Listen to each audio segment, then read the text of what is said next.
नमस्कार।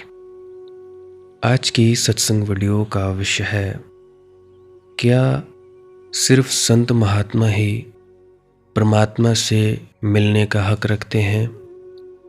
क्या संत महात्मा ही परमात्मा से बातचीत करने का हक रखते हैं? क्या जो संतों महात्माओं को नशा हुआ है, नाम का नशा, क्या वो केवल उनको ही हो सकता है और व्यक्तियों को नहीं हो सकता? तो यही सवाल पूछा है हरि भाई ने कि क्या मेरे हृदय में मीरा चैतन्य के जैसे प्रेम के गीत फूटेंगे? बाबा कबीर, बाबा नानक जैसी मस्ती आ सकेगी? क्या उनकी तरह मैं भी नाच गा सकूंगा? तो चलिए इसी विषय के संदर्भ में आज की सत्संग वीडियो आरंभ करते हैं। गुरु प्यारी सत्कारयोग साध संगत जी, आप सभी के भीतर बैठे परमात्मा को मेरा प्रणाम। आप सभी के चरणों में मेरा प्रणाम स्वीकार करें। विनती करना चाहता हूँ, जो भी व्यक्ति चाहते हैं कि हमारा मन काबू में आ जाए, मन से परे चले जाएं, हम ध्यान में तरक्की कर पाएं, वे व्यक्ति इस वीडियो को पूरा अंत तक ज़रूर सुनें जी। जो नहीं चाहते कि ऐसा कुछ हो, हम इस संसार के सुखों दुखों में ही फंसे रहें, तो वे बीच में भी इस वीडियो को छोड़ सकते हैं। कोई जोर ज़बरदस्ती नहीं है। पर वाकई में चाहते हैं कि बदलाव हो, तो वीडियो को अंत तक ज़रूर सुनें जी। तो अभी मैं प्रश्न के ऊपर आ रहा हूँ कि क्या मुझ में भी बाकी संतों की तरह मस्ती आएगी? देखो भाई, जो एक व्यक्ति की संभावना है वह सभी की संभावना है। जो महात्मा बुद्ध, संत कबीर, संत नानक को हो सका, तुम्हें हो सकता है। जो मीराबाई को हुआ वह भी तुम्हें हो सकता है। जो चैतन्य को हुआ वह भी तुम्हें हो सकता है। कैसा होगा इसकी कोई भविष्यवाणी नहीं हो सकती। क्या रंग लेगा इसकी कोई भविष्यवाणी नहीं हो सकती, क्योंकि मनुष्य कोई मशीन तो है नहीं। मनुष्य एक आज़ाद व्यक्ति है। इसलिए मैं नहीं कह सकता कि क्या रंग होगा। जब तुम्हारे फूल खिलेंगे तो क्या तुम्हारे अंदर होगा? तुम नाचोगे, गाओगे या मस्त रहोगे, इसके बारे में मैं कुछ नहीं कह सकता। क्योंकि अगर जैसे जूही के होंगे तो भाई गुलाब के नहीं हो सकते। चंपा के होंगे, जूही के होंगे, गुलाब के होंगे फूल, ये नहीं कहा जा सकता। तुम मीराबाई जी जैसा नाचोगे या महावीर जी जैसे मौन हो जाओगे, ये नहीं कहा जा सकता। इतना भर कहा जा सकता है कि फूल निश्चित खिलेंगे। फूल खिलेंगे। मौन के होंगे कि गीत के होंगे, मस्ती के होंगे या नाच के होंगे, इस संबंध में भविष्यवाणी करने का कोई उपाय नहीं है। मगर उससे भेद नहीं पड़ता। असली चीज खिलना है। चंपा खिली कि चमेली खिली, ये सवाल नहीं है। फूल पीले थे कि सफेद थे, यह सवाल नहीं है। असली घटना है खिलना। तुम्हारे भीतर जो छिपा है वह खिलेगा। और इस जगत में दो ही तरह के लोग हैं। 50% व्यक्ति भगवान महावीर जी की तरह और 50% व्यक्ति मीराबाई जी की तरह। ये दो ही तरह के लोग हैं। इसलिए कोई आश्चर्य नहीं हरि भाई कि तुम्हारे भीतर मीरा जैसा नाच जगे, क्योंकि 50% संभावना वह भी है, मगर बस 50%। दूसरी 50% संभावना भी है। और यह मत सोचना कि भगवान महावीर का मौन मीरा के गीत से कुछ दीनहीन है। न ये सोचना कि मीरा के गीत भगवान महावीर के मौन से कुछ कम है। ढंग का ही भेद है। चुप्पी के भी फूल होते हैं, चुप्पी का भी गीत होता है, मौन का भी संगीत होता है, नाद होता है। मैं अपनी ही उदाहरण दे देता हूँ। अब मेरा जो स्वभाव है वो मजाकिया किस्म का है। मैं ज़्यादा देर मौन नहीं रहता। मौन से मतलब मैं चुप भी नहीं रहता। मैं मस्ती में रहता हूँ, गाता हूँ, कभी कभी नाच भी लेता हूँ कमरे में। कोई ज़्यादा बड़ी बात नहीं है। मेरा स्वभाव मीरा जैसा है। कईयों का स्वभाव महावीर जी जैसा हो सकता है, चुप, बस खाली बैठे रहो। तो अलग अलग तरह के व्यक्तियों का अलग अलग तरह का स्वभाव हो सकता है। चुप्पी भी बोलती है। जब मैं चुप हो जाता हूँ तो मैं बस चुप होता हूँ। मौन भी मुखर होता है। कुछ बातें हैं जो मौन यानी चुप्पी से ही कही जा सकती हैं, जिन्हें गाने का एक ही ढंग है, चुप हो जाना। तो ये मत सोचना कि मीरा या महावीर में कोई नीचा ऊंचा है। मीरा का एक ढंग है कि उसके भीतर जो जन्मा वह शब्दों में अभिव्यक्त हुआ। महावीर के भीतर जो जन्मा वह मौन में अभिव्यक्त हुआ। अभिव्यक्त दोनों हुए, दोनों खिले। जो भगवान महावीर के मौन को समझ सकते थे, उन्होंने उनके मौन को सुना और समझा। जो महावीर के मौन को नहीं समझ सकते थे, वे उनके पास आए और देखा कि कुछ भी नहीं है। जो मीरा के गीत समझ सकते थे, उनके भीतर मीरा के गीतों ने धुन जगा दी। और जो नहीं समझ सकते थे, उन्होंने समझा।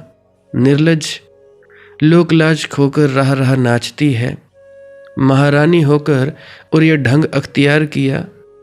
जो नहीं समझ सकते थे वे मीरा को नहीं समझे।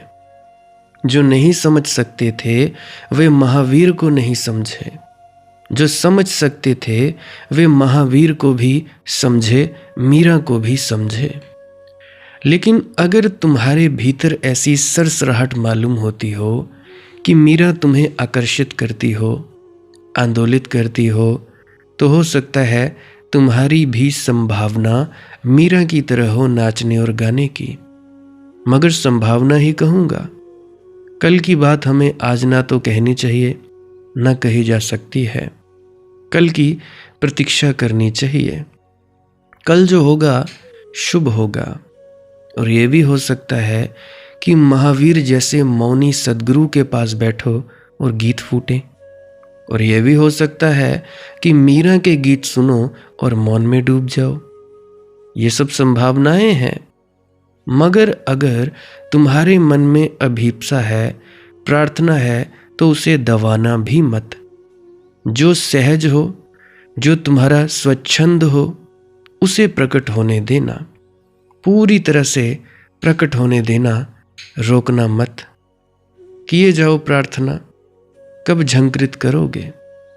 किसी भी क्षण बीन झंकृत हो सकती है। झंकृत हो तो ठीक, शुभ, और सन्नाटा ही रह जाए तो भी शुभ। दोनों में मूल्य का कोई भी भेद नहीं है। शून्य सिद्ध हुए हैं, और जिनके भीतर से खूब संगीत जगा, ऐसे सिद्ध हुए हैं। दोनों का अनुभव एक, दोनों की उपलब्धि एक, दोनों की अनुभूति एक। पर कोई गाता है, कोई चुप रह जाता है। अब देखिए, भगवान महावीर और श्री कृष्ण एक ही तल पर पहुंचे हुए दो व्यक्ति हैं। भगवान महावीर चुप हैं, मौन हैं। श्री कृष्ण भगवान बांसुरी बजाते हैं, नाचते हैं, रास भी रचाते हैं। तो कोई गाता है, कोई चुप रह जाता है। ये प्रत्येक की आंतरिक क्षमता पर निर्भर करता है। जैसे स्त्री और पुरुषों का भेद है, ऐसे ही यह भी भेद है। इसमें जो पुरुष होंगे, मेरा अर्थ शारीरिक रूप से नहीं है। जिनकी चित्त की दशा पुरुष की होगी, वे चुप रह जाएंगे। जिनकी चेतना की दशा स्त्री की होगी, उनके भीतर बड़े गीत, छंद फटेंगे। तुम देखते नहीं, छोटे छोटे बच्चों में पहले बच्चियां बोलती हैं, फिर बच्चे बोलते हैं। पहले भी बोलती हैं और जिंदगी भर भी बोलती रहती हैं। लाला झंडूराम से उसके एक मित्र ने पूछा कि जब तुम्हारे पिताजी मरे तो उनके आखिरी शब्द क्या थे? झंडू भाई ने कहा, आखिरी शब्द? माता जी आखिरी दम तक साथ थीं, उन्हें बोलने का अवसर ही नहीं मिला। तुमने देखा, छोटी छोटी बच्चियां 1 साल पहले बच्चों से बोलने लगती हैं और उनके बोलने में कुशलता होती है। अस्त्रैण चित्त की क्षमता है अभिव्यक्ति, पुरुष चित्त की क्षमता है मौन। मेरा पूछोगे, मेरा अस्त्रैण चित्त है, स्वीकार भाव, अभिव्यक्ति और समर्पण। अब जैसे महावीर जी हैं, भगवान महावीर पुरुष चित्त के परम परिष्कार हैं, जैसे मीरा स्त्री चित्त का परम परिष्कार है। फिर पुरुषों में भी मीरा जैसे लोग हुए हैं, जैसे चैतन्य, जैसे संत कबीर, जैसे सूरदास जी, जैसे दुलनदास जी। और फिर स्त्रियों में भी पुरुषों जैसे लोग हुए हैं, जैसे राविया वसरी, जैसे कश्मीर में लल्लाबाई। जैन तीर्थंकरों में एक स्त्री तीर्थंकर भी हुई, मल्लीबाई। मगर जैन शास्त्रों में मल्लीबाई को भी मल्लीनाथ ही कहा जाता है, बाई का उपयोग नहीं किया जाता। इसीलिए अधिक लोगों को यही ख्याल है कि मल्लीनाथ भी पुरुष थे, और इसके पीछे कारण भी हैं, क्योंकि जैन शास्त्र कहते हैं कि स्त्री देह से मोक्ष हो ही नहीं सकता, पुरुष देह से ही मोक्ष हो सकता है। इसीलिए मल्लीबाई को उन्होंने स्त्री माना ही नहीं। मोक्ष हुआ, सचखंड में गई, उसको पुरुष ही माना, मल्लीनाथ ही माना। यह पुरुषों की परंपरा है, यह मौनियों की परंपरा है। इसका यह अर्थ नहीं कि स्त्री देह से मोक्ष नहीं होता, स्त्री सचखंड में नहीं जा सकती। ये तो वैसे ही होगा जैसे मीरा को मानने वाले कहने लगे कि पुरुष देह से सचखंड में नहीं प्रवेश किया जाता। यह आधा सत्य है। हाँ, इस परंपरा में, महावीर की परंपरा में, स्त्री देह से मोक्ष होना बड़ा मुश्किल है, असंभव ही मानना चाहिए, क्योंकि ये पूरी परंपरा की प्रक्रिया पुरुष की है, पौरुषिक है, संकल्प की है, समर्पण की नहीं। संघर्ष की है, समर्पण की नहीं, दुधुर्ष संघर्ष की है। इसीलिए तो महावीर को महावीर नाम मिला। नाम तो उनका वर्धमान था, लेकिन दुर्धुर्ष संघर्ष किया। वह जो क्षत्रिय होना है, वह जो पुरुष होना है, वह कोई महल छोड़ देने से ही नहीं छूट जाता, तलवार छोड़ देने से ही कोई क्षत्रियपन नहीं छूट जाता है। तलवार भी छूट जाए तो हाथ क्षत्रिय के ही हैं और प्राण क्षत्रिय के हैं, क्षत्रिय के ही हैं। और तुम ब्राह्मण के हाथ में तलवार भी दे दो तो भी क्या करेगा? खुद ही को मार मुर ले, नुकसान कर ले। और क्षत्रिय के हाथ में लकड़ी भी तलवार बन सकती है, हाथ भी तलवार हो सकती है। उसकी आत्मा, उसके भीतर का स्वभाव क्षत्रिय का है। तो जैनों की परंपरा क्षत्रियों की परंपरा है।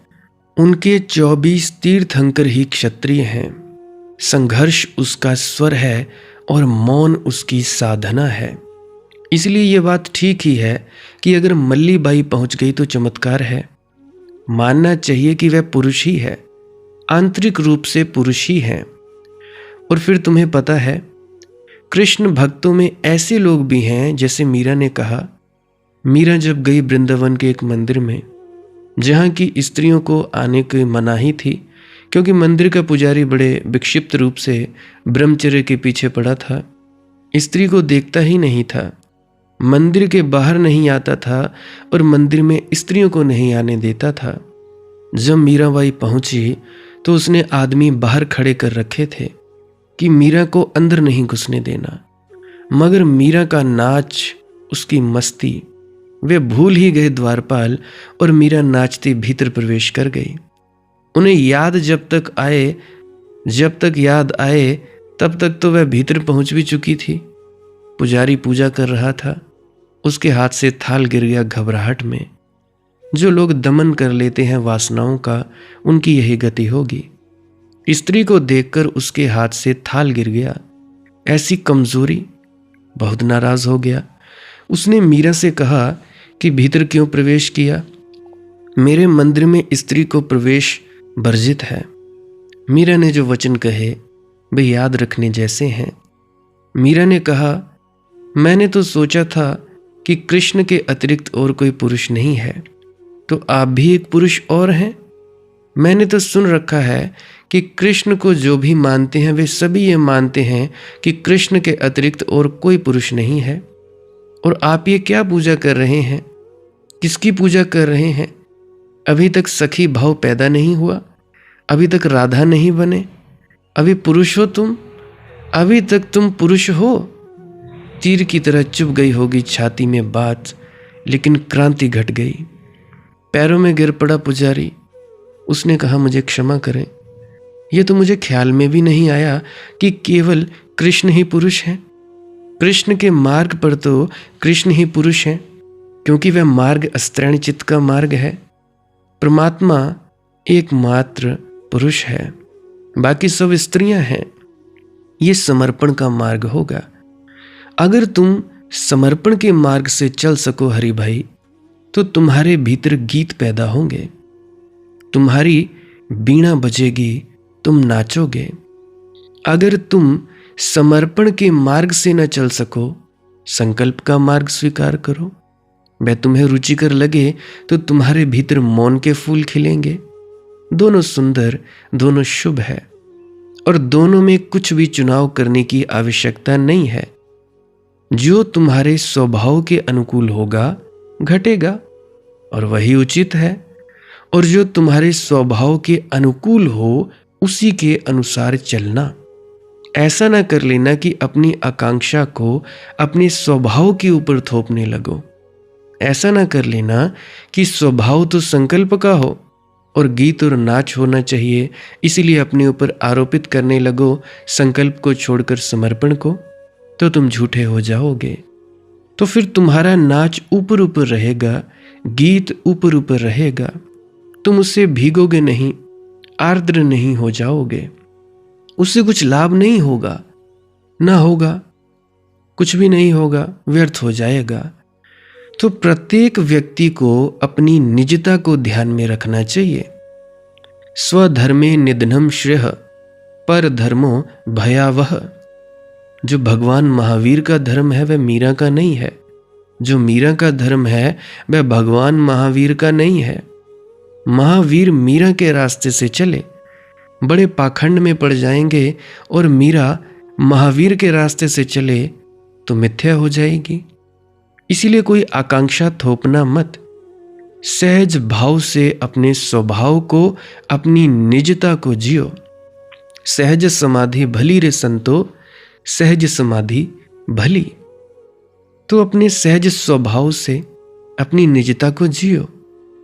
जो भी उसमें से फूल निकलेंगे शुभ होगा।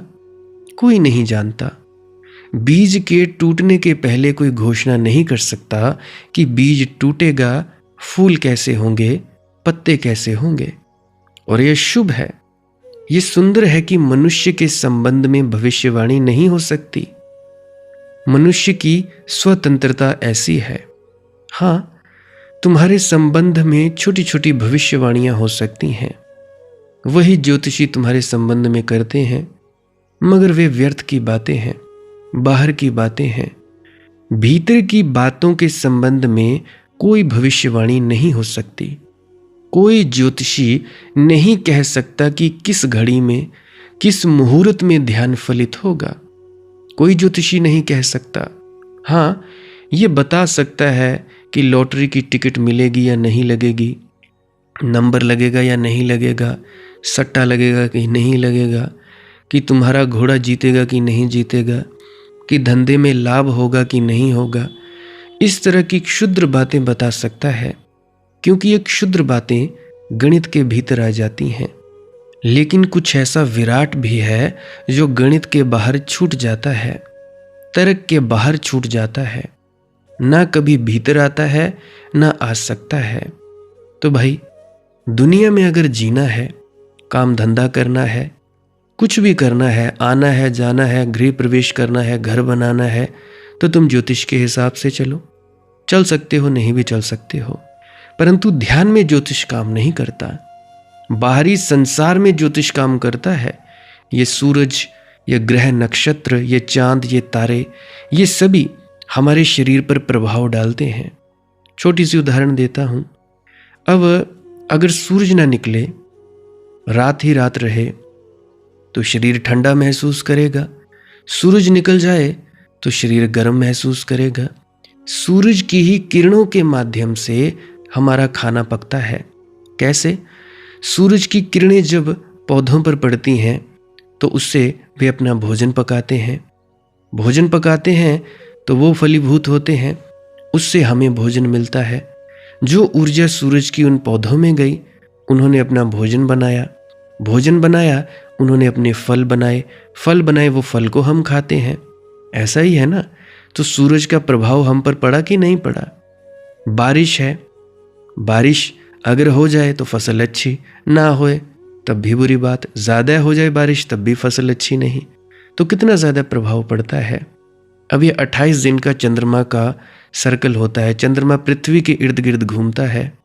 तो हर स्त्री का जो मासिक धर्म है, जो पीरियड्स हैं, जो बच्चादानी में अंडा बनता है, अंडा आता है ओवरीज के माध्यम से, तो वो निकल जाता है। 28 दिन का वक्त होता है। 28 से ऊपर चला जाए तो PCOS PCOD 28 के बीच में ही रहता है। तो ये चंद्रमा के कारण है। अगर चंद्रमा नहीं होगा तो हमें ये होगा नहीं। तो चंद्रमा का बहुत ज़्यादा लाभ है। चंद्रमा के कारण इस पृथ्वी पर ज्वार भाटे उठते हैं। तो हर चीज़ जो बाहरी है वो हमारे शरीर को प्रभावित करती है, ना कि ध्यान को। तो अगर ज्योतिष में चलना है तो भाई ध्यान में मत चलना। बाहरी चीज़ों को खरीदना है, बेचना है, जो करना है ज्वालामुखी योग में नहीं करना है। या तुम अभिजीत नक्षत्र में कर सकते हो, रात के 11:30 बजे से लेकर 12:30 बजे, और दोपहर के 11:30 बजे से लेकर दोपहर के 12:30 बजे तक ध्यान गहरा लगेगा। कोई भी अच्छा काम कर सकते हो। तो ये ज्योतिषीय गणनाएं हैं। परंतु ज्योतिषी ये नहीं कह सकता कि किस घड़ी किस पल में समाधि फलेगी, क्योंकि यह आध्यात्म का विषय है। ज्योतिषी एक विज्ञान है, जैसे हमारा भौतिकी शास्त्र है, हमारी केमिस्ट्री है, और भी तरह तरह के, हमारा भूगोल है, हमारी बायोलॉजी है। तो विज्ञान है ज्योतिषी। तो विज्ञान अलग चीज़ है, अध्यात्म अलग चीज़ है। हालांकि एक पॉइंट पर ये दोनों एक जैसे ही हो जाते हैं, परंतु फिर भी इनमें भेद करना आवश्यक है। क्योंकि तुम लोग बोलो कि हाँ ये शुभ मुहूर्त है, इसमें समाधि फलेगी। नहीं भाई, ऐसा नहीं होता।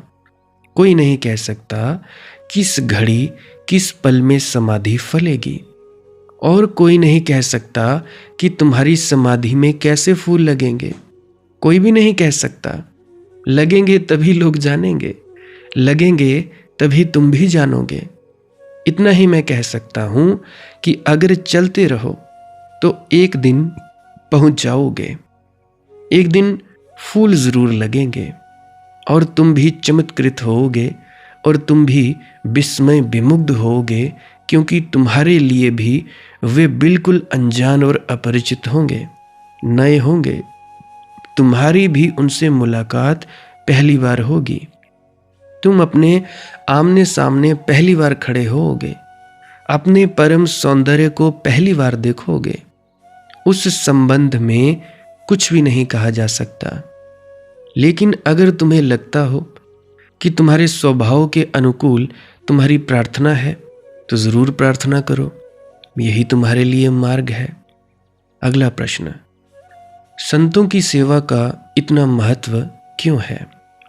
मेरे भाई, संतों की सेवा तो केवल बहाना है। शिष्य अपने गुरु के पास रहना चाहता है, वह कोई निमित्त खोजता है, कोई भी निमित्त। ऐसा नहीं है कि गुरु के पैर दुख रहे हैं इसलिए वह गुरु के पैर दबा रहा है, बल्कि इसीलिए कि गुरु के पास होना चाहता है, इसीलिए पैर दबा रहा है। पैर दबाना सिर्फ बहाना है कि थोड़ी देर और यहाँ सरकूं, थोड़ी देर और यहाँ रहूं, थोड़ी देर और यहाँ रमूं, थोड़ी देर इस हवा में सांस और लूं, थोड़ी देर ये सौंदर्य और देखूं, थोड़ा और प्रसाद पी लूं। पैर दबाना तो बहाना है।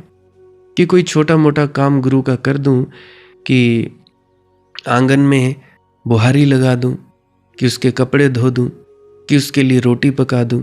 ये सब बहाने हैं।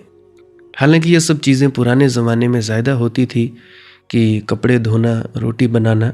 आज के ज़माने में थोड़ा अलग हो गया है। तो संतों की सेवा का इतना ही महत्व है कि संतों के पास होना, उनके सामीप्य को अनुभव करना रूपांतरित होने की प्रक्रिया है। अब बहुत से लोग दर्शन करते हैं, कितने लोग जाते हैं दर्शनों को। अब तुम लोग सोचो, क्या तुम्हारी जिंदगियां तब्दील हुई? अगर तो तब्दील हुई फिर तो बहुत अच्छा, मुबारक है। अगर तब्दील नहीं हुई तो फिर फायदा क्या? फिर तो वही ढोंग पाखंड है। परंतु संत के पास होना उनसे संक्रमित होने की प्रक्रिया है। ऐसा अगर हुआ तो ठीक, नहीं हुआ तो फिर वही बड़ी मुश्किल बात है, कैसे गुजारा होगा। संतों के पास होना उनके रंग में रंगने का ढंग है, और उनके पास ही तो धीरे धीरे उनके साथ उड़ने की समर्थ आती है, और उनके पास उठते बैठते ही तो अज्ञात में गति करने की क्षमता आती है। सत्य के अज्ञात सागर में नाव छोड़ने के लिए बड़ा साहस चाहिए, बड़ा जोखिम उठाने की क्षमता चाहिए। सदगुरु के पास बैठते बैठते ऐसा बल आ जाता है, ऐसी प्रबल हुंकार आ जाती है। पंख खोल द्विज मनसिज, पंख खोल, सुन रे उड़ियन के अभिमंत्रित गगन बोल। सदगुरु की मौजूदगी कहती ही क्या है? पंख खोल, पंख खोल भाई। तुम पंख बंद किए बैठे हो, सारा आकाश तुम्हारा है। सुन रे उड्डयन के अभिमंत्रित गगन बोल। वह जो उड़ चुका है आकाश में, जो जा चुका है मानसरोवर तक, वह तुम्हें भी याद दिला रहा है कि तुम हंस हो। मत कीचड़ से भरे नदी नालों में भटकते रहो। मानसरोवर तुम्हारा है, मानसरोवर का स्वच्छ जल तुम्हारा है, मानसरोवर का अमृत तुम्हारा है। सदगुरु के पास गूंज ही हो रही है आकाश की, उस दूर की पुकार आ रही है।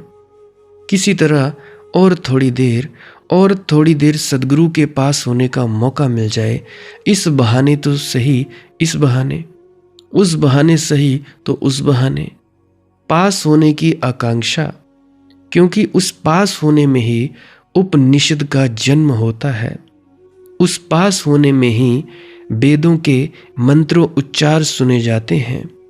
उस पास होने में ही कुरान की आयतें गूंजती हैं। उस पास होने में ही दूर दूर अनंत का तारा दिखाई पड़ता है, पहली बार दिखाई पड़ता है। सेवा तो निमित्त मात्र है।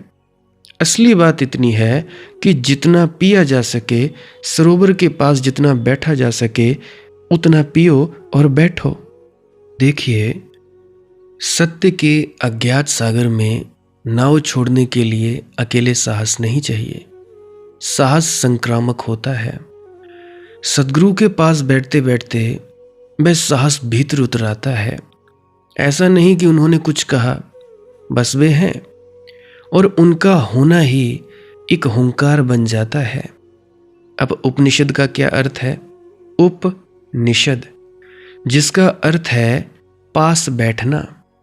कोई किताब नहीं, कोई सिद्धांत नहीं, बस पास बैठना। वेदों के मंत्र कानों से नहीं, उपस्थिति से सुने जाते हैं। अब सतगुरु जो सत्संग में फरमाते हैं, ये वेदों के मंत्र ही तो हैं। कुरान की आयतें शब्दों से नहीं, मौन से गूंजती हैं। और जब शिष्य गुरु के पास बैठा होता है तो अनंत का तारा दिखाई देता है। सेवा तो निमित्त है। असली बात इतनी है, जितना पिया जा सके पी लो, जितना बैठा जा सके बैठ लो, क्योंकि ये सरोवर हर किसी को नहीं मिलता, और जो इसे पहचान ले वह किसी न किसी बहाने रुक ही जाता है। अब प्रश्न ये नहीं है कि तुम सेवा क्यों कर रहे हो, प्रश्न ये है, क्या तुम सच में पास होना चाहते हो? अगर हाँ, तो सावधान रहना, क्योंकि गुरु के पास बैठना तुम्हें वैसा का वैसा नहीं छोड़ता। अब गुरु के पास बैठने से होता क्या है? गुरु के पास बैठना तुमसे कुछ छीनता नहीं, लेकिन जो झूठ है, जो उधार है, जो सीखा हुआ है, उसे गिरा देता है। और शिष्य इससे डरता है, इसलिए वह कहता है, मैं तो बस सेवा कर रहा हूं, जैसे अपने ही भीतर एक पर्दा डाल रहा हो।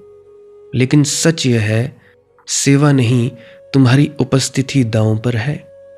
तुम्हारा पुराना नाम, तुम्हारी पुरानी पहचान, तुम्हारी पुरानी महत्वाकांक्षाएं सब धीरे धीरे उस मौन में पिघलने लगती हैं जहां गुरु बैठे होते हैं। अब तुम लोगों ने कभी ध्यान दिया है, गुरु के पास बैठते हुए कोई जल्दी में नहीं रहता। घड़ी हाथ में होते हुए भी समय जैसे किसी और लोक में चला जाता है। कारण क्या है? क्यों? क्या है इसका कारण? क्योंकि वहां भविष्य का कोई सौदा नहीं होता, वहां कोई लक्ष्य नहीं होता, वहां केवल होना मात्र होता है। और यही मन को असहज लगता है। मन पूछता है, फायदा क्या है, क्या मिलेगा जी? सेवा इन प्रश्नों को चुप कराने का एक बहाना है। मन से कह दिया जाता है, देखो कुछ तो कर रहा हूं, लेकिन भीतर भीतर कुछ और ही घट रहा होता है।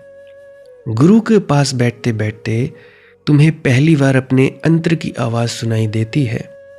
वह आवाज जो भीड़ में दब गई थी, जो शोर में खो गई थी। और वह आवाज अक्सर सुखद नहीं होती। वह पूछती है, तू कब तक भागेगा भाई? तू कब तक दूसरों जैसा बनने की कोशिश करेगा? इसलिए संतों का सामीप्य आराम नहीं देता, वह जगा देता है। जैसे कोई सोते हुए को धीरे से नहीं बल्कि झकझोर कर उठाए। और तभी शिष्य और ज्यादा सेवा खोजने लगता है, और ज्यादा बहाने, क्योंकि वह जानता है अगर मैं यहां से उठा तो फिर उसी पुराने शोर में लौट जाऊंगा। इसलिए वह कहता है, आज मैं ये कर दूं, आज मैं वो कर दूं, आज फलानी जगह सफाई कर दूं। असल में वह कह रहा होता है, मुझे जाने मत दो। देखिए, सेवा एक विनती है, परंतु यह अहंकार ना बने। मौन विनती है, बिना शब्दों की प्रार्थना है। और गुरु सब जानता है। वह जानता है कि यह झाड़ू उसके आंगन के लिए नहीं है, यह झाड़ू शिष्य के भीतर की धूल के लिए है। लेकिन वह कुछ कहता नहीं, वह अनुमति देता है, क्योंकि कुछ बातें कहीं नहीं जाती, संक्रमित की जाती हैं। जैसे कोरोना वायरस फैला था, इसी तरह से संक्रमण से फैलती हैं ये। अब जैसे दीपक से दीपक जलता है, कोई भाषण नहीं, कोई प्रमाण नहीं, बस पास होना। और इस पास होने में एक दिन ऐसा आता है जब शिष्य देखता है कि वह पैर दबा रहा है, लेकिन हाथ कांप नहीं रहे, मन भाग नहीं रहा, अंदर कोई मांग नहीं है। उस दिन सेवा भी गिर जाती है। देखता है कि मैं बस झाड़ू फेरा रहा हूं, अपने आप हो रहा है। सेवा गिर जाती है, क्योंकि अब बहाने की जरूरत नहीं रहती। अब शिष्य बस बैठ सकता है। और यही वह क्षण है जहां शिष्य का जन्म होता है। इससे पहले वह केवल एक विजिटर था, आगंतुक था। तभी गुरु की दृष्टि पहली बार सीधे हृदय पर पड़ती है, और वह दृष्टि देखती नहीं, भेद देती है।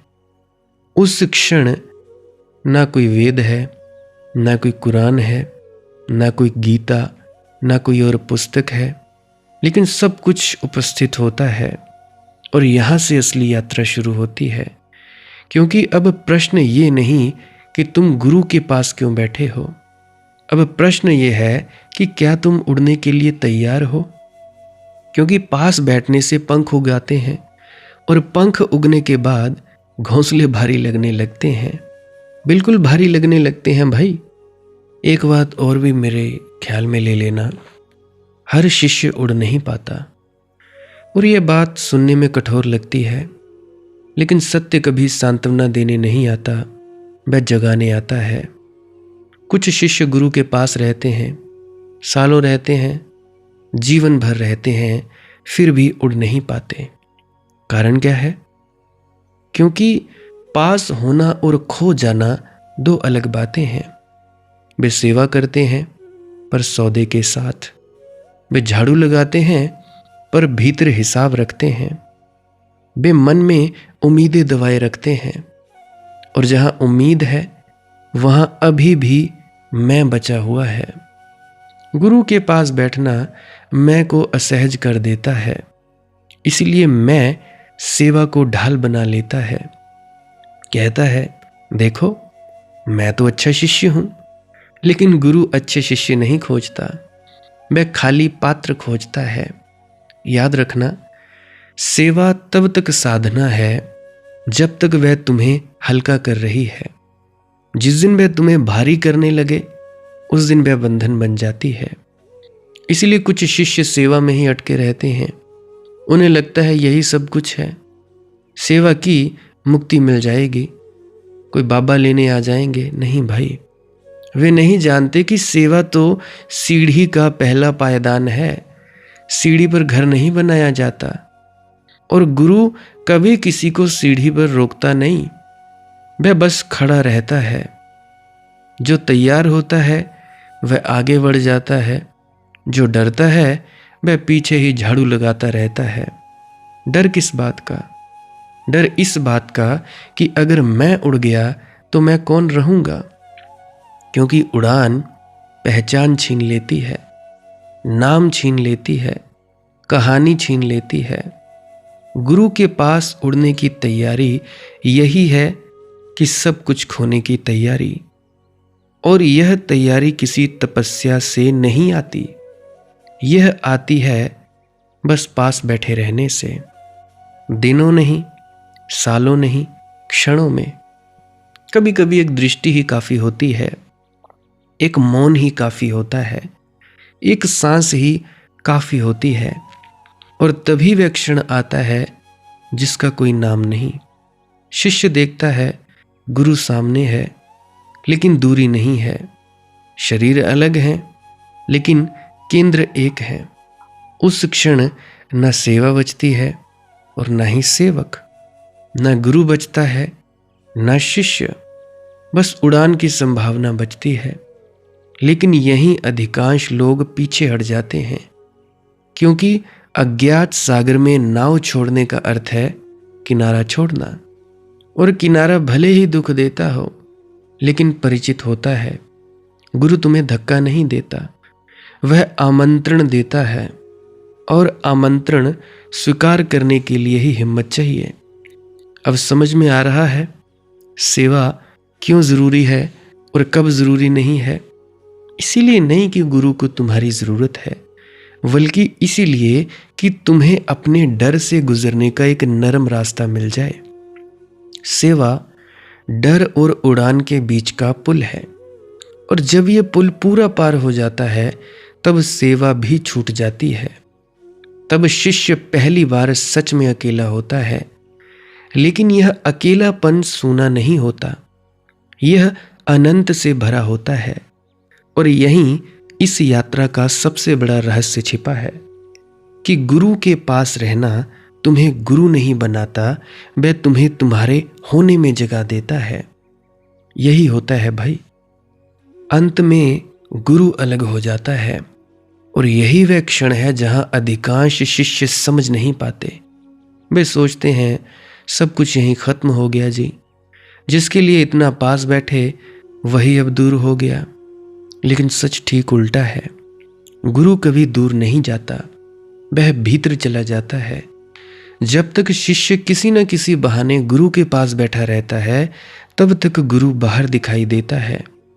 लेकिन जिस दिन बहाने गिर जाते हैं, सेवा गिर जाती है, डर गिर जाता है, उम्मीद गिर जाती है, उस दिन गुरु का बाहर रहना असंभव हो जाता है। क्योंकि अब गुरु को बाहर रखने के लिए कोई दूरी ही नहीं बची।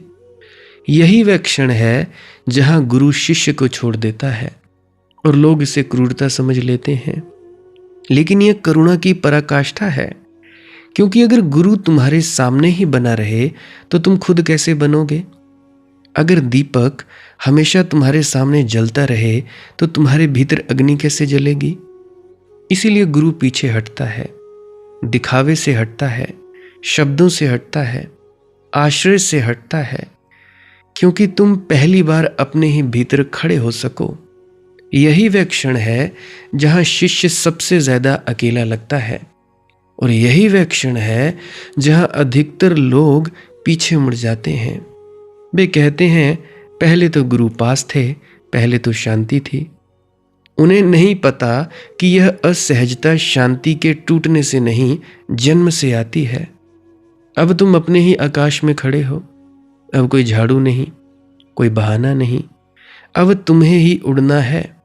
और यही सबसे बड़ा डर है, क्योंकि अब अगर गिरोगे तो कोई नहीं होगा जिसे दोष दे सको। अब सद्गुरु तुम्हें सहारा नहीं देता, वह तुम्हें स्वतंत्र छोड़ देता है, और स्वतंत्रता मनुष्य को डराती है। याद रखना, बंधन हमेशा भारी नहीं होते, कभी कभी वे मीठे होते हैं। सेवा का बंधन भी मीठा होता है, लेकिन गुरु मीठे बंधनों से भी मुक्त कराता है। इसीलिए वह अंतिम क्षण सबसे कठिन होता है, वही क्षण जहां शिष्य पूरी तरह अकेला खड़ा होता है और पहली बार पूरा होता है। अब ना कोई उपनिषद पढ़ने वाला है, ना कोई वेद सुनने वाला है, ना कोई सत्संग सुनने वाला है, कुछ भी नहीं, ना कोई आयात गुंजाने वाला है। अब तुम ही उपनिषद हो, तुम ही मंत्र हो, तुम ही वाणी हो, तुम ही आयत हो। और तब एक बहुत धीमी सी समझ उतरती है कि सेवा कभी गुरु के लिए थी ही नहीं, कि पास बैठना कभी दूरी मिटाने के लिए नहीं था। सब कुछ बस इतना था कि तुम खुद तक पहुंच सको। और यही कारण है कि संतों की सेवा इतनी मूल्यवान है, क्योंकि वह तुम्हें तुम्हारे होने के दरवाजे तक लाती है। दरवाजा खोलना तुम्हारा काम है। और अब जब यह दरवाजा चरमराने लगा तो अगला प्रश्न तुमसे ही है, क्या तुम इस दरवाजे के पार जाने का साहस रखते हो? क्योंकि जो पार गया वह फिर कभी शिष्य नहीं रहा। हाँ, बिल्कुल ठीक सुना आपने कि जो उस दरवाजे के पार गया वह फिर शिष्य नहीं रहा, लेकिन ध्यान से समझो, वह गुरु भी नहीं रहा। यही सबसे सूक्ष्म बिंदु है जहां मन बार बार चूक जाता है। मन कहता है, अब मैं पहुंचा, अब मैं जान गया, अब मैं भी सिखा सकता हूं। और यहीं सबसे बड़ा पतन होता है, क्योंकि दरवाजे के पार कोई पद नहीं है, कोई पहचान नहीं है, कोई भूमिका नहीं है। वहां सिर्फ नग्न होना है, न ज्ञान के वस्त्र, न अनुभव के अलंकार, और न साधना की पदक। गुरु यही तो सिखाता है बिना सिखाए। वह तुम्हें कुछ देता नहीं, वह तुम्हें सब छीन लेने देता है। इसलिए जो सच में पार गया वह चुप हो गया। वह प्रचार नहीं करता, वह प्रमाण नहीं देता, वह अनुयायी नहीं खोजता कि मेरे पीछे लाखों लोगों की भीड़ हो। वह तो झाड़ू लगाने वाले में भी गुरु देख लेता है, और गुरु में भी झाड़ू लगाने वाला। अब कोई ऊंच नीच नहीं, अब कोई सेवा नहीं, अब कोई साधक नहीं, अब जीवन ही साधना बन जाता है। और यह अवस्था दिखती नहीं, केवल सुगंध की तरह महसूस होती है। जैसे कोई व्यक्ति तुम्हारे पास बैठे और तुम बिना कारण शांत हो जाओ, जैसे कोई व्यक्ति कुछ कहे बिना तुम्हें साहसी बना दे। यही वह क्षण है जहां समझ आता है कि संतों की सेवा कभी कर्म नहीं थी, वह तो एक धीमी मौन अनकही दीक्षा थी। और इसीलिए हर कोई सेवा कर सकता है, लेकिन हर कोई उस सेवा में गल नहीं पाता, क्योंकि गलने के लिए तैयार होना पड़ता है। और गलने का अर्थ है न बचना, ना तर्क में, ना भक्ति में, और ना ही ज्ञान में, बस पूरी तरह दे देना। यही कारण है कि गुरु के पास भीड़ नहीं जमती, और जो जमती है वह रुकती नहीं। कुछ आते हैं, देखते हैं, प्रभावित होते हैं और चले जाते हैं, लेकिन जो किसी न किसी बहाने रुक जाता है, जो कहता है कि आज कुछ ना कुछ यही कर लूं, वह भीतर ही भीतर सब कुछ दांव पर रख चुका होता है और अंततः वह समझ जाता है कि वह गुरु के लिए कुछ नहीं कर रहा था, वह तो अपने ही भीतर घर लौट रहा था। अब यदि तुम ये सुन रहे हो और भीतर कुछ कांपा है, तो समझ लेना कि कहानी सिर्फ सुनी नहीं गई, कुछ जग गया है, और यही इस पूरी यात्रा का एकमात्र उद्देश्य था। अब आगे कोई शब्द नहीं है, अब कोई दिशा नहीं है, अब केवल तुम हो और वह मौन जिसके पास बैठने के लिए तुम हमेशा कोई ना कोई बहाना ढूंढते रहे हो। और शायद यही वह क्षण है जहां कहानी सच में खतरनाक हो जाती है, क्योंकि अब सुनने वाला श्रोता नहीं रहा और वह किसी पात्र की तरह अलग खड़ा नहीं है। अब कहानी उसे देख रही है। अब प्रश्न गुरु का नहीं है, अब प्रश्न सेवा का भी नहीं है और प्रश्न शिष्य का भी नहीं है। अब प्रश्न तुम्हारा है, तुम जो सुन रहे हो, तुम जो भीतर कहीं हल्के से कांपे हो, तुम जो ये मानना चाहते हो कि ये सिर्फ शब्द हैं, लेकिन जानते हो कि ये शब्द नहीं है, क्योंकि शब्द ऐसे नहीं चुप कराते, ऐसे नहीं रोकते, ऐसे नहीं खाली करते। कुछ तो है जो इन पंक्तियों के बीच चल रहा है और वही असली गुरु है। देखिए, गुरु कोई व्यक्ति नहीं है, गुरु कोई देह नहीं है, वह कोई नाम नहीं है। गुरु वह स्थिति है जहां तुम्हारे सारे बहाने गिर जाते हैं, जहां तुम यह नहीं कह पाते मैं सेवा कर रहा हूं, मैं साधना कर रहा हूं, मैं सीख रहा हूं, क्योंकि वहां करने वाला ही नहीं बचता। यही कारण है कि लोग गुरु से डरते भी हैं। वे पास आना चाहते हैं लेकिन पूरी तरह नहीं, वे सेवा करने चाहते हैं लेकिन खोना नहीं चाहते खुद को। वे चाहते हैं कि कुछ मिले लेकिन अपना अहंकार बचा रहे, और गुरु यही असहज करता है। वह कहता नहीं, लेकिन उसकी उपस्थिति पूछती है, तू यहाँ क्यों है? और इस प्रश्न का कोई सुरक्षित उत्तर नहीं देता। जो कहता है पुण्य के लिए, वह टिक नहीं पाता। जो कहता है शांति के लिए, वह भी नहीं। जो कहता है ज्ञान के लिए, वह भी नहीं। केवल वही टिकता है जो भीतर से कुछ नहीं कह पाता, जो बस किसी न किसी बहाने बैठा रहना चाहता है, और वही धीरे धीरे गायब होने लगता है। यही गायब होना सबसे बड़ा रहस्य है, क्योंकि दुनिया कुछ बनने की बात कहती है, गुरु मिटने की बात कहता है। और मिटना सुनने में सरल लगता है, लेकिन यह सबसे बड़ा साहस है, क्योंकि मिटने के बाद कोई गवाह नहीं बचता ये कहने के लिए कि मैं मिट गया।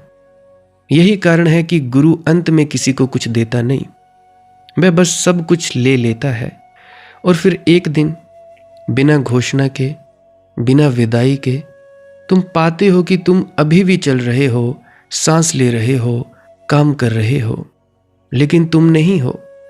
और यही वह क्षण है जिसे शब्दों में नहीं बताया जा सकता। यहीं उपनिषद चुप हो जाते हैं, यहीं ग्रंथ रुक जाते हैं, यहीं गुरु मुस्कुराकर पीछे हट जाता है, और अब कोई रास्ता नहीं है जिस पर चल सको। अब तुम खुद ही रास्ता हो, लेकिन सावधान, क्योंकि जो यहां पहुंचा वह फिर कभी वापस पुरानी दुनिया में ठीक से फिट नहीं हो पाता। वह हंसता है लेकिन भीतर से, वह काम करता है लेकिन बिना कर्ता के, वह रहता है लेकिन बंधा हुआ नहीं।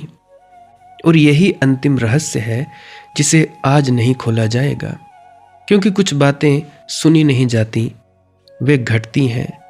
और अगर यह भीतर तुम्हारे भीतर थोड़ा सा भी घटने लगा है तो समझ लेना, बिल्कुल समझ लेना कि बात बन गई है। आज के लिए बस इतना ही। किसी का कोई प्रश्न हो, कोई दुख तकलीफ हो तो कमेंट सेक्शन में लिख सकते हैं। हमारा काम है प्रार्थना, बाकी आगे मालिक की मौज है। जो वो करना करे, उसकी मौज है। उसकी सृष्टि है। आनंद आया हो इस वीडियो में तो आप जिस वीडियो को बार बार सुनिए, कुछ समझ में नहीं आया हो फिर भी बार बार सुने, कुछ प्रश्नों के और जवाब चाहिए तो पुरानी वीडियो सुनिए इसी चैनल पर, और किसी ज़रूरतमंद को वीडियो शेयर करना चाहते तो कर सकते हो। कोई वाकई में कोई दुखी है, परेशान है, उसको बोलना पर कि 1-1.5-2 महीने पहले मुझे सुने, फिर उसके बाद अपनी समस्या रख दे। बाकी कमेंट में तो रख सकता है। तो आज के लिए बस इतना ही। ध्यान में डूबते रहिए, कुछ ना करते रहिए। भजन सिमरन क्या है, श्वास क्रिया क्या है, इसके बारे में अभी मैं वो क्लिप लगाए देने वाला हूँ। उस क्लिप को आप सुनकर ज़रूर जाइएगा। भजन सिमरन क्या है? भजन और सिमरन 2 अंग हैं। सिमरन है कुछ शब्दों का जाप करना जो आपको आपके सद्गुरु द्वारा बताए जाते हैं। कोई भी जाप हो सकता है, कोई भी शब्द हो सकते हैं। करना क्या है, किसी कमरे में बैठ जाइए, या रात को बैठ सकते हैं, सुबह बैठ सकते हैं, या जब भी आपको फुर्सत के लम्हे मिले बैठ सकते हैं। तो जब बैठें तो शरीर को बिना हिलाए डुलाए बैठना है। जो बैठ नहीं सकता तो वो लेट जाए, जो चौकड़ी नहीं मार सकता वो टांगे सीधी कर ले। कोशिश ये रहनी चाहिए कि ज़्यादा से ज़्यादा वक्त शरीर को बिना हिलाए डुलाए बैठा जाए। उसके बाद अपने शब्दों का जाप शुरू कर दें। आंख बंद रखें, आंखों पर ज़्यादा जोर नहीं लगाना है, कोई कष्ट नहीं देना है, नहीं तो सर में दर्द होगा और फिर आप लोगों को परेशानी हो सकती है। तो आपने क्या करना है, चुपचाप शांत होकर बैठे रहना है, शब्दों का जाप शुरू कर देना है। जितनी देर भी आप करना चाहो, आधा घंटा, पौना घंटा, 10 मिनट, 15 मिनट, या जितनी भी आपको आपके सद्गुरु द्वारा दिया गया निर्देश है, जितना निर्देश है उसका पालन कीजिए। और उसके बाद दूसरा स्टेप करना बड़ा ही ज़्यादा ज़रूरी है। वो क्या है, वो उसी अवस्था में बैठे रहें या आसन भी बदल सकते हैं। ये जो शब्दों का जाप होता है ये एकाग्रता के लिए होता है, ताकि मन की एकाग्रता आ जाए। और जब मन की एकाग्रता आ जाए फिर दूसरा कदम क्या है, धुन सुनने के लिए बैठना।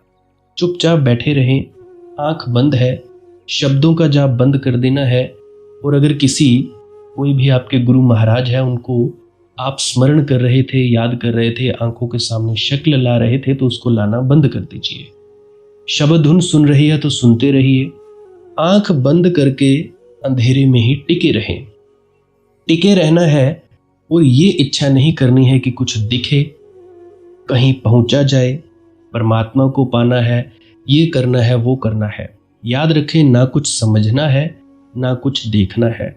ऐसे ही अज्ञानी होकर इसी अंधेरे में पड़े रहें। इसी अंधेरे में पड़े रहना है बस। उसके बाद जो होगा सो होगा। और अगर कोई अनुभव हो भी गया तो इससे ये नहीं कि अगली बार फिर से कामना करनी है कि ये वैसे ही हो।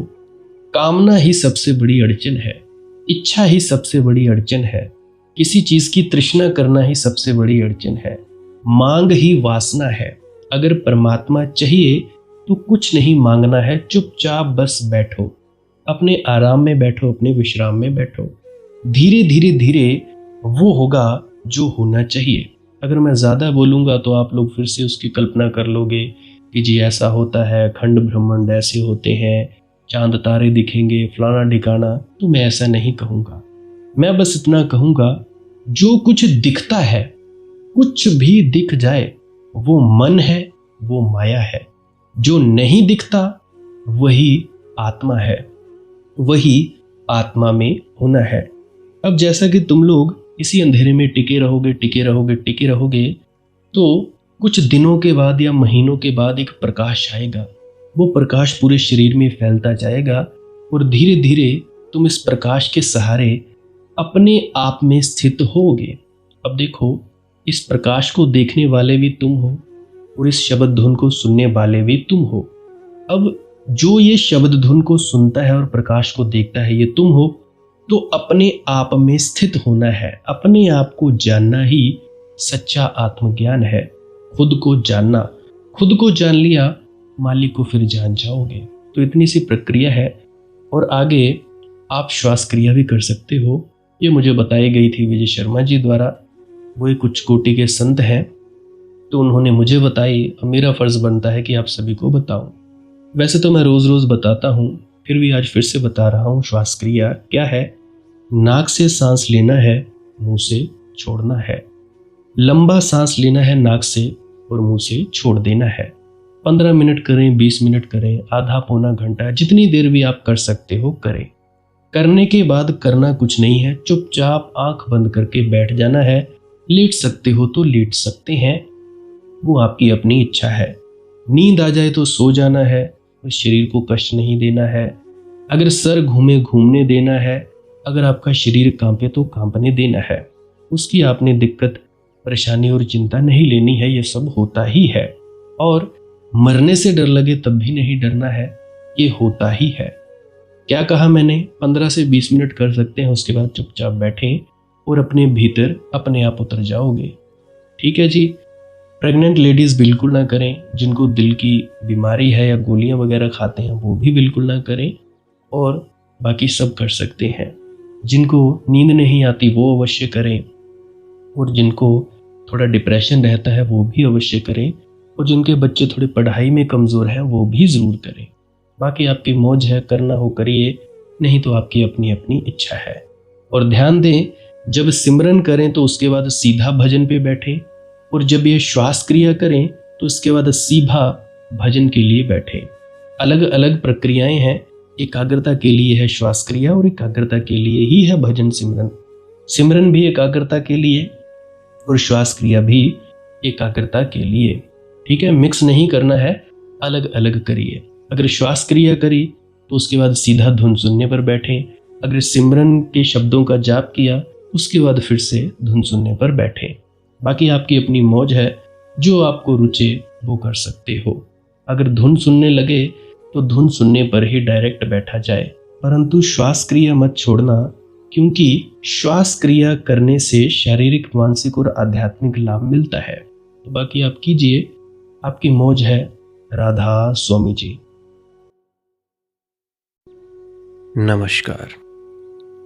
आज की सत्संग वीडियो का विषय है, क्या सिर्फ संत महात्मा ही परमात्मा से मिलने का हक रखते हैं?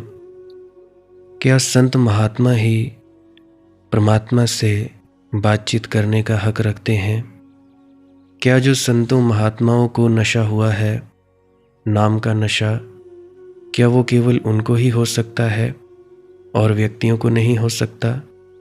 तो यही सवाल पूछा है हरि भाई ने कि क्या मेरे हृदय में मीरा, चैतन्य के जैसे प्रेम के गीत फूटेंगे?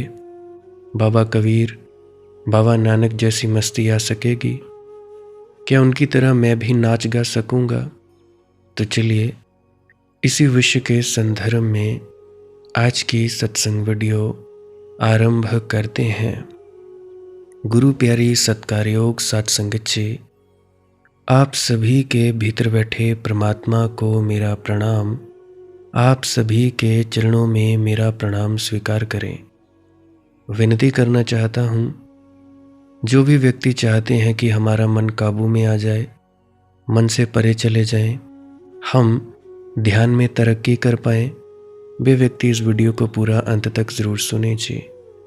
जो नहीं चाहते कि ऐसा कुछ हो, हम इस संसार के सुखों दुखों में ही फंसे रहें, तो वे बीच में भी इस वीडियो को छोड़ सकते हैं। कोई जोर ज़बरदस्ती नहीं है। पर वाकई में चाहते हैं कि बदलाव हो तो वीडियो को अंत तक ज़रूर सुनें जी। तो अभी मैं प्रश्न के ऊपर आ रहा हूँ कि क्या मुझ में भी बाकी संतों की तरह मस्ती आएगी? देखो भाई, जो एक व्यक्ति की संभावना है वह सभी की संभावना है। जो महात्मा बुद्ध, संत कबीर, संत नानक को हो सका, तुम्हें हो सकता है। जो मीराबाई को हुआ वह भी तुम्हें हो सकता है। जो चैतन्य को हुआ वह भी तुम्हें हो सकता है। कैसा होगा इसकी कोई भविष्यवाणी नहीं हो सकती। क्या रंग लेगा इसकी कोई भविष्यवाणी नहीं हो सकती, क्योंकि मनुष्य कोई मशीन तो है नहीं। मनुष्य एक आज़ाद व्यक्ति है। इसलिए मैं नहीं कह सकता कि क्या रंग होगा। जब तुम्हारे फूल खिलेंगे तो क्या तुम्हारे अंदर होगा? तुम नाचोगे, गाओगे या मस्त रहोगे, इसके बारे में मैं कुछ नहीं कह सकता। क्योंकि अगर जैसे जूही के होंगे तो भाई गुलाब के नहीं हो सकते, चंपा के होंगे, जूही के होंगे, गुलाब के होंगे फूल, ये नहीं कहा जा सकता। तुम मीराबाई जी जैसा नाचोगे या महावीर जी जैसे मौन हो जाओगे, ये नहीं कहा जा सकता। इतना भर कहा जा सकता है कि फूल निश्चित खिलेंगे। फूल खिलेंगे, मौन के होंगे कि गीत के होंगे, मस्ती के होंगे या नाच के होंगे, इस संबंध में भविष्यवाणी करने का कोई उपाय नहीं है। मगर उससे भेद नहीं पड़ता। असली चीज खिलना है। चंपा खिली कि चमेली खिली, ये सवाल नहीं है। फूल पीले थे कि सफेद थे, ये सवाल नहीं है। असली घटना है खिलना। तुम्हारे भीतर जो छिपा है वह खिलेगा। और इस जगत में दो ही तरह के लोग हैं। 50% व्यक्ति भगवान महावीर जी की तरह और 50% व्यक्ति मीराबाई जी की तरह। ये दो ही तरह के लोग हैं। इसलिए कोई आश्चर्य नहीं हरि भाई कि तुम्हारे भीतर मीरा जैसा नाच जगे, क्योंकि 50% संभावना वह भी है, मगर बस 50%। दूसरी 50% संभावना भी है। और यह मत सोचना कि भगवान महावीर का मौन मीरा के गीत से कुछ दीनहीन है। न ये सोचना कि मीरा के गीत भगवान महावीर के मौन से कुछ कम है। ढंग का ही भेद है। चुप्पी के भी फूल होते हैं, चुप्पी का भी गीत होता है, मौन का भी संगीत होता है, नाद होता है। मैं अपनी ही उदाहरण दे देता हूँ। अब मेरा जो स्वभाव है वो मजाकिया किस्म का है। मैं ज़्यादा देर मौन नहीं रहता। मौन से मतलब मैं चुप नहीं रहता। मैं मस्ती में रहता हूँ, गाता हूँ, कभी कभी नाच भी लेता हूँ कमरे में। कोई ज़्यादा बड़ी बात नहीं है। मेरा स्वभाव मीरा जैसा है। कईयों का स्वभाव महावीर जी जैसा हो सकता है, चुप, बस खाली बैठे रहो। तो अलग अलग तरह के व्यक्तियों का अलग अलग तरह का स्वभाव हो सकता है। चुप्पी भी बोलती है। जब मैं चुप हो जाता हूँ तो मैं बस चुप होता हूँ। मौन भी मुखर होता है।